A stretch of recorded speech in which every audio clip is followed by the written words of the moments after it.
तो मेरा ईमान है हम सब खुदा से फलदार जिंदगी पाएंगे आने वाले वक्त में। अगर हम कायम रहेंगे, ईमान से रहेंगे, दुआ में रहेंगे, तो फिर कोई हमें रोक नहीं सकता खुदा से फलदार जिंदगी लेने के लिए। वो देने के लिए तैयार है। एक छोटी सी मिसाल, उसके बाद खुदा के कलाम को वाइंड अप करूंगा। एक बहुत गरीब गांव था, वहां पर बहुत गरीब लोग रहते थे। अक्सर हम ऐसी जिंदगी अगर नजर आती है तो वो जो ईंटें नहीं बनाते पट्टे वाले, उधर देखी जाती है कि वो कर्जे में दबे होते हैं, उनके पास खाने के हालात बहुत कम होते हैं, उनकी जिंदगियों में मुश्किलें ही मुश्किलें होती हैं, परेशानी ही परेशानी होती है। अक्सर तो वो ज़्यादा कर्जे में दबे होते हैं, और कर्जा एक लानत है। लेकिन जो खुदा में कायम रहेगा उसके अंदर ऐसी चीज़ नहीं पाई जाएगी। ना कर्जे की लानत होगी जो कायम रहेगा। तो वो गरीब गांव जो पट्टे में लोग काम करते, ऐसा गांव था, वो बहुत गरीब थे। तो उस गांव का जो चौधरी लाल है या लंबरदार, जो मीर तरीन था उस गांव में, वो एक दिन सोचने लगा कि ये लोग बड़ी मेहनत मशक्कत करते हैं, लेकिन इनकी जिंदगी, इनके हालात बदलते नहीं। क्यों ना मैं इनकी मदद भी करूं और इनके हालात से भी जरा वाकिफ बनूं। तो वो अपना चौधरी वाला गेटअप जो होता है ना, उसे उतार कर वो एक सादा सिंपल इंसान बन जाता है, जिससे वो पहचाना ना जाए कि ये वही चौधरी है। वो बड़ा सादा सिंपल हो जाता है, ऐसे जैसे कि वो खुद भी बड़ा गरीब है, जरूरत है उसको। तो लेकिन उसने अपनी जेबें में ना रुपया पैसा भरा होता है कि जिसको गांव में जरूरत ज्यादा होगी ना, उसकी मैं मदद करूंगा, और गांव के हालात भी देखूंगा कैसे। वो एक घर में रात को जाता है, तो जब घर के करीब जाता है तो घर के साथ ही एक ही कमरा होता है उन गरीब आदमियों के पास, तो उसके साथ खिड़की है, खिड़की के साथ ही वो दोनों मियाँ बीवी वहाँ पर बैठे बातें करते होते हैं।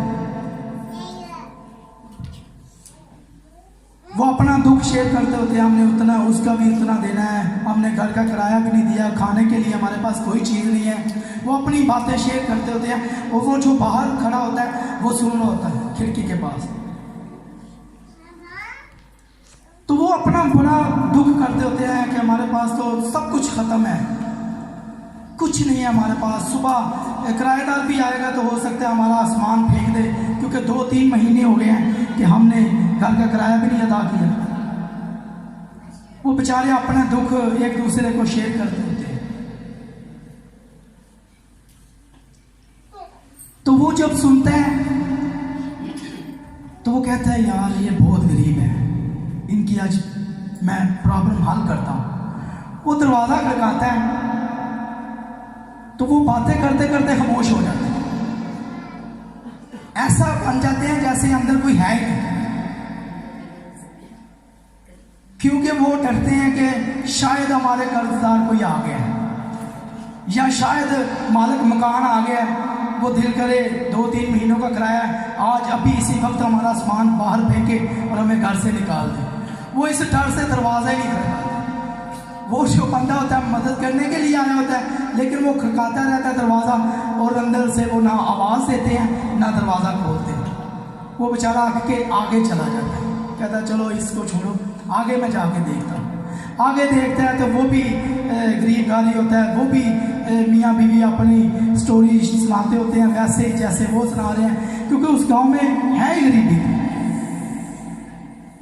तो वो भी अपने एक दूसरे को ना मियाँ बीवी बातें बताते होते हैं कि क्या बनेगा हमारा, हमारे पास तो ये नहीं है, हमारा ये काम होने वाला है, ये ख्वाहिश पूरी होने वाली है, ये काम है, हमारे पास कोई पैसा नहीं है, क्या करेंगे, हम तो खाना ना खाएंगे, सुबह मर जाएंगे। वो देखता है कि इसको भी बड़ी ज़रूरत है। उसका वो दरवाज़ा खटखटाता है तो वो दरवाज़ा खोल देता है। जब दरवाज़ा खोलता है तो वो फिर अंदर जाता है और अपनी आंखों से देखता है कि उनका तो बहुत बुरा हाल है।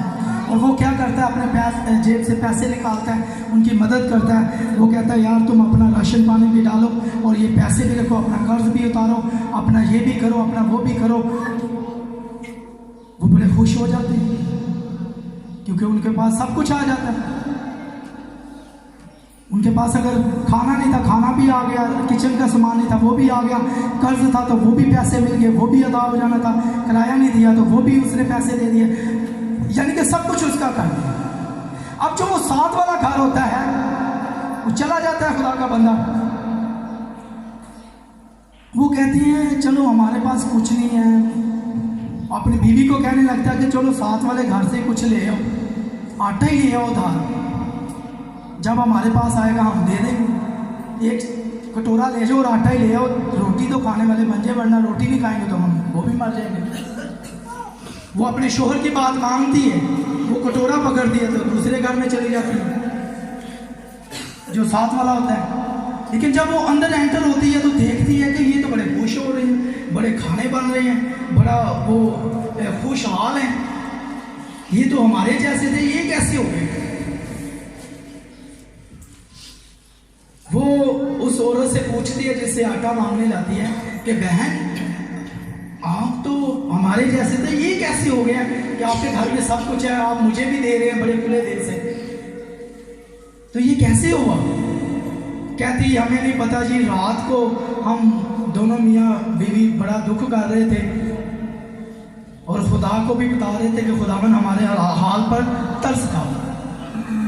तो एक दरवाज़ा करके हमने दरवाज़ा खोला, एक शख्स आया, उसने पैसे दिए हैं तो हमारे हालात बदल गए।